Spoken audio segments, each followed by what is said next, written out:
Привіт! Мене звати Анжеліка Корнєва, і я вітаю тебе на своєму каналі Дорогою додому.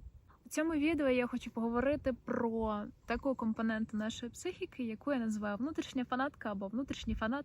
Загалом це наша внутрішня підтримка, любов, турбота і віра попри будь-що. І перш за все я хочу сказати, чому я не вважаю це проявом егоїзму. Егоїзм, на мою думку, це коли ми від нашого зовнішнього середовища, друзів, знайомих, членів родини, коханих людей постійно розраховуємо та очікуємо на цю підтримку, любов та турботу. І, звичайно, коли ми їх не отримуємо, ми розчаровуємося, нам боляче, нам неприємно. І саме тут в нагоді стає ця внутрішня підтримка, внутрішня любов, з якими нам більше не потрібно це шукати зовні. І це не значить, що ми не матимемо кола близьких та підтримуючих, турботливих людей, але це значить, що ми не будемо розраховувати на це постійно назовні, а значить, будемо менше розчаровуватися та менше страждати. Тому виховання особі внутрішнього, доброго, люблячого друга – це про таку внутрішню стійкість, про дорослість, про відповідальність та такий внутрішній добрий та люблячий простір, який тим чи іншим чином проявлюватиметься з нас назовні, і у якийсь момент ми самі зможемо бути цією любов'ю та підтримкою для інших, хто цього потребує, але в першу чергу для себе самих.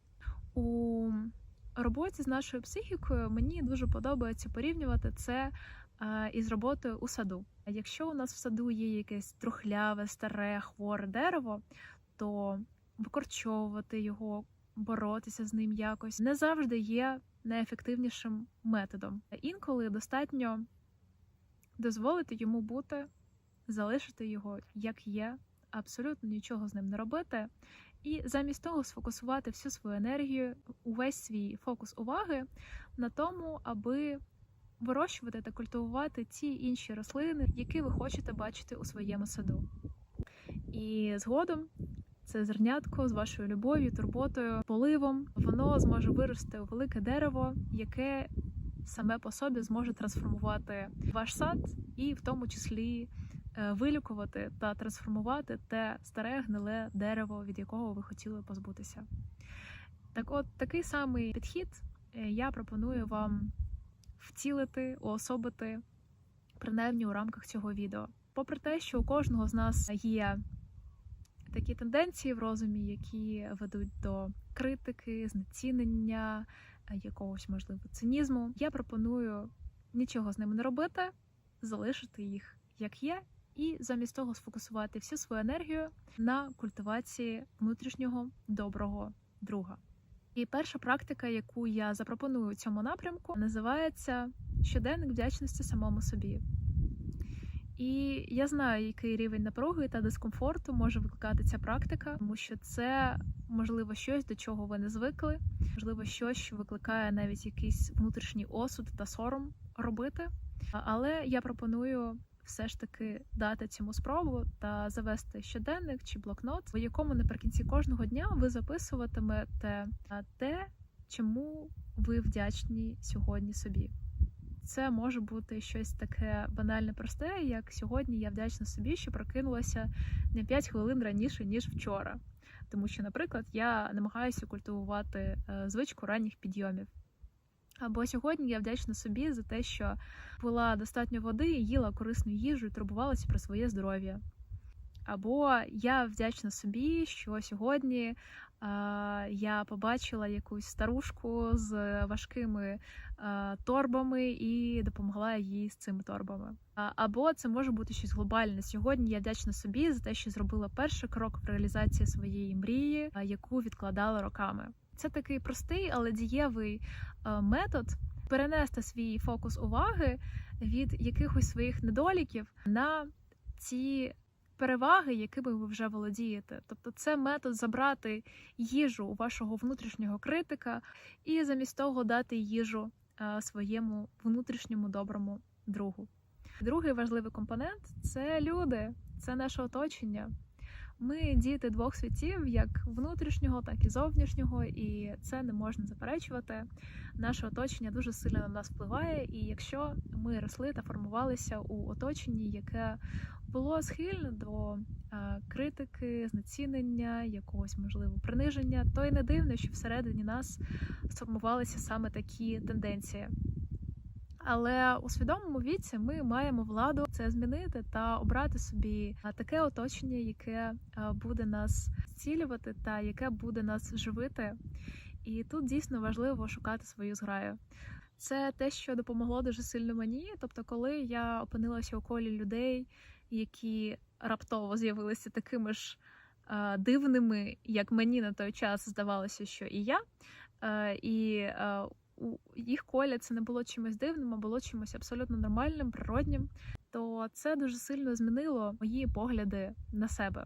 Якщо ви знайдете таких людей з якимись спільними цінностями, інтересами, поглядами на життя, то буває так, що ці люди, вони можуть почати помічати у вас якісь риси характеру, якісь таланти, яких ви самі не помічали. Вони можуть вбачати у вас той потенціал, в який ви самі у собі не вірите.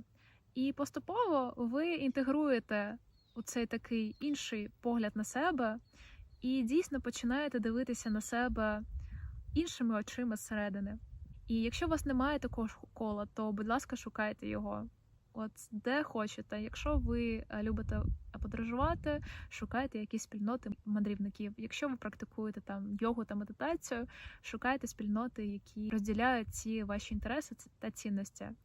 І таких людей є дуже багато, ви обов'язково їх знайдете. Це дійсно варте того, аби виходити, відкриватися людям, робити якісь кроки у цьому напрямку.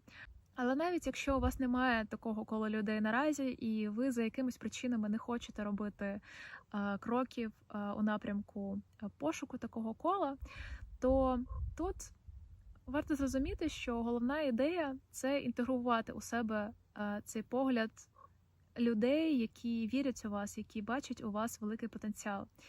І якщо навіть у вас немає такого кола, то все одно протягом вашого життя ви обов'язково десь зустрічали людину. Це могла бути ваша мама, міг бути хтось інший із ваших родичів, хтось із друзів. Можливо, це могла бути вчителька у школі чи викладачка в університеті. Хтось із таких людей, хто у вас вірив. Хтось із людей, хто бачив у вас щось гарне, красиве, добре. Хтось із людей, хто, можливо, вас захищав перед іншими. От 100% була така людина, і вона могла бути навіть вами незнайома у особистому просторі. Наприклад, я усвідомила нещодавно, що однією з таких рольових моделей, можна сказати, любові, підтримки та турботи внутрішньої для мене була викладачка з йоги на Ютубі, якої особисто я не знаю. Але тим не менш, ця викладачка, вона зараз є таким великим компонентом моєї внутрішньої любові та підтримки. Згадайте ту людину, відтворіть її образ всередині себе. Це те, що буде вам допомагати у якісь критичні моменти дивитися на себе іншими добрими, люблячими, підтримуючими, захищаючими від усіх своїх критиків, деспотів та обесцінювачів частиною всередині вас.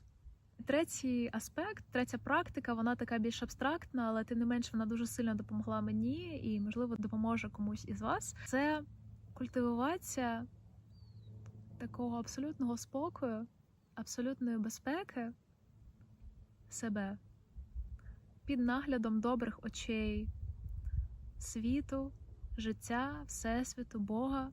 Залежить від того, що ви вірите або не вірите. Я думаю, що в життя складно не вірити. Та загалом багато речей не потребують нашої віри. Якщо б усе в світі залежало від нашої віри, він давно б перестав існувати. Просто дозвольте собі пограти в цю ідею, дозвольте собі пофантазувати, як би це відчувалося, якби кожен момент мого життя за мною спостерігали добрі, великі, величні, люблячі очі. І тут важливо не намагатися думати про це, а намагатися це відчути вашим серцем.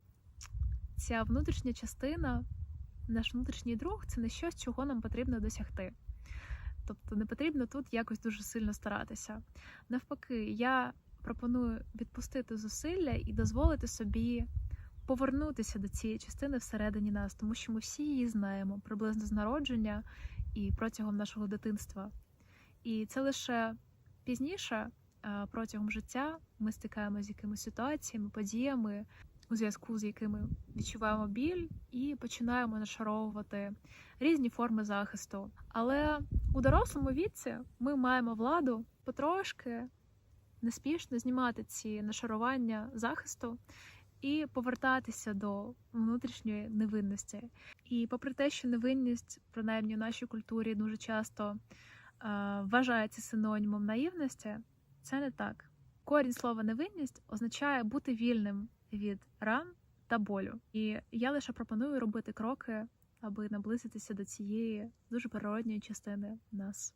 Так, це потребує певних кроків і певної вразливості, але у тебе обов'язково все вийде. Дякую, що ти тут, і до нових зустрічей!